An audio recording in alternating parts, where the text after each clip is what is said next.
নমস্কার, সকলকে আমার ভিডিওয় স্বাগত জানাই। আজ বলবো অন্নপূর্ণা পূজার কথা। অন্নপূর্ণা শব্দের অর্থ খাদ্য ও পুষ্টিদাতা, অর্থাৎ যিনি আমাদের অন্ন তথা খাদ্যের ভাণ্ডারকে পূর্ণ করেন। অন্নপূর্ণা পূজা হিন্দুদের একটি ধর্মীয় উৎসব, যা চৈত্র মাসের শুক্লা অষ্টমী তিথিতে পালন করা হয়। হিন্দু বিশ্বাস অনুযায়ী দেবী অন্নপূর্ণার পূজা করলে গৃহে অন্নাভাব থাকে না। এই দেবীর মহিমা সম্পর্কে অন্নদামঙ্গলে ভারতচন্দ্র লিখেছেন, যেজন করয়ে অন্নপূর্ণা উপাসনা, বিধি হরিহর তার করয়ে মাননা। ইহলোকে নানা ভোগ করে সেই জন, পরলোকে মোক্ষ পায় শিবের লিখন। পুরাণে এই অন্নপূর্ণা পূজার ইতিহাস একটি সুন্দর কাহিনী দ্বারা বর্ণিত হয়েছে। বিবাহের পর কৈলাস শিখরে শিব পার্বতী দাম্পত্য জীবন কাটাচ্ছিলেন। শিব ছিলেন দরিদ্র, তাই তাদের দাম্পত্য কলহ শুরু হয়। দারিদ্র্যের কারণে পার্বতীর তিরস্কারে শিব ঘর ছেড়ে ভিক্ষাবৃত্তি গ্রহণ করেন। ক্ষোভে দুঃখে গৌরী পিতৃগৃহে যান। জয়া বিজয়া তাকে পরামর্শ দেন শিবকে জব্দ করতে। এদিকে শিব ঘর ছেড়ে ভিক্ষাবৃত্তি গ্রহণ করেন, কিন্তু কোথাও ভিক্ষা না পেয়ে ব্যর্থ হয়ে ঘুরতে থাকেন। মাতা দেবী জগতের সমস্ত অন্ন হরণ করে রাখেন, অর্থাৎ মাতা পার্বতী সমস্ত অন্ন নিজের কাছে রেখেছেন, যাতে শিব ভিক্ষে না পান। শিব তখন খিদের চোটে নাকাল, কোথাও ভিক্ষা জোটে না। এদিকে শিব যে ভিক্ষে পাচ্ছিলেন না, তা কিন্তু তিনি ঘুণাক্ষরেও টের পাননি যে এই সব কিছুই হচ্ছে পার্বতীর মায়ায়। শেষে ক্ষুধা তৃষ্ণায় ক্লান্ত হয়ে তিনি কাশীতে এলেন ও সেখানে অন্নপূর্ণার হাত থেকে অন্ন খেয়ে পরিতৃপ্ত হলেন। পরে অবশ্য কৈলাসে ফিরে সংঘৃত পালান্ন, পায়েস পিঠে প্রভৃতি খান। এরপর শিব সন্তুষ্ট হয়ে দেবীর মহিমা বৃদ্ধির জন্য কাশীধাম নির্মাণ করেন ও সেখানে অন্নপূর্ণার মন্দির প্রতিষ্ঠা করেন। চৈত্র মাসে শুক্লা অষ্টমী তিথিতে সেই মন্দিরে দেবী অবতীর্ণ হলেন। সেই থেকেই দেবী অন্নপূর্ণার পূজার প্রচলন হয়।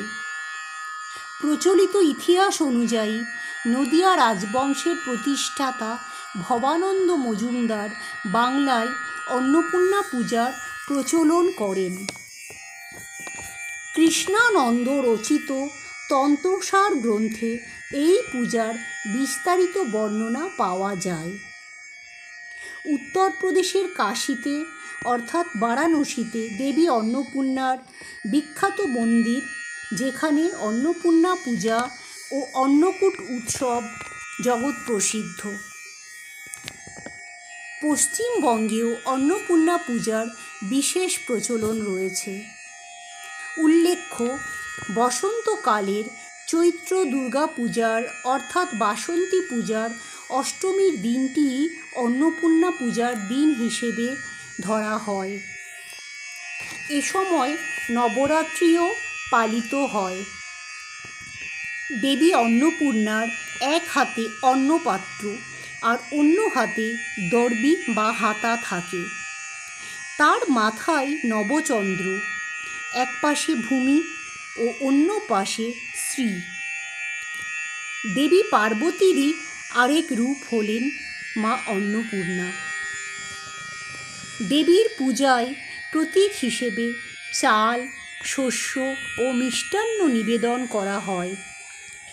ভক্তরা তার আশীর্বাদ কামনা করে বিশেষ প্রার্থনা করেন ও মন্ত্র জপ করেন।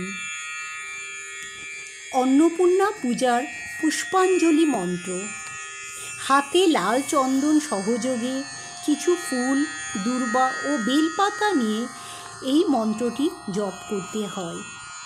মন্ত্রটি হল ওং অন্নপূর্ণে সদা পূর্ণে শঙ্করা প্রাণবল্লভে জনা বৈরাগ্য সিদ্ধার্থং ভিক্ষাং দেহি নমস্তুতে। 3 বার পুষ্পাঞ্জলি মন্ত্র উল্লেখ করে ঘটে পুষ্প, দূর্বা, বেলপাতা নিবেদন করতে হয়। এই পুষ্পাঞ্জলি মন্ত্রের অর্থ হল, হে অন্নপূর্ণা, যিনি সর্বদা পূর্ণ, হে শিবের সহধর্মিণী পার্বতী, বৈরাগ্য ও জ্ঞান অর্জনের উদ্দেশ্যে আমার খাবার দেওয়ার জন্য আপনাকে সহস্র ধন্যবাদ। অন্নপূর্ণা মায়ের গায়ত্রী মন্ত্র। ওম ভগবত্যৈ বিদ্যামহে মহৈশ্বর্য অন্নপূরায়তু ধনপূরায়। হিন্দু ধর্মমতে রান্নার আগে প্রতিদিন অন্নপূর্ণা মন্ত্র জপ করা উচিত। মন্ত্রটি হল রিং নমো ভগবতী মহেশ্বরী অন্নপূর্ণা স্বাহা। বাস্তুমতে বাড়ির দক্ষিণ পূর্ব দিকে মাতা অন্নপূর্ণার ছবি বা মূর্তি রাখা অত্যন্ত শুভ। এছাড়াও রান্নাঘরে উত্তর পশ্চিম দেওয়ালে মাতা অন্নপূর্ণার ছবি রাখলে তা শুভ মনে করা হয়। দেবী অন্নপূর্ণার আরাধনা করলে দেবী সন্তুষ্ট হয়ে অন্ন প্রদান করেন এবং সকলের দুঃখ কষ্ট নিবারণ করেন। দেবী অন্নপূর্ণার কৃপায় সকলের গৃহে অন্নের ভাণ্ডার সদা পরিপূর্ণ থাকুক ও সুখ শান্তি বিরাজ করুক সকলের বাড়িতে। সকলে ভালো থাকবেন।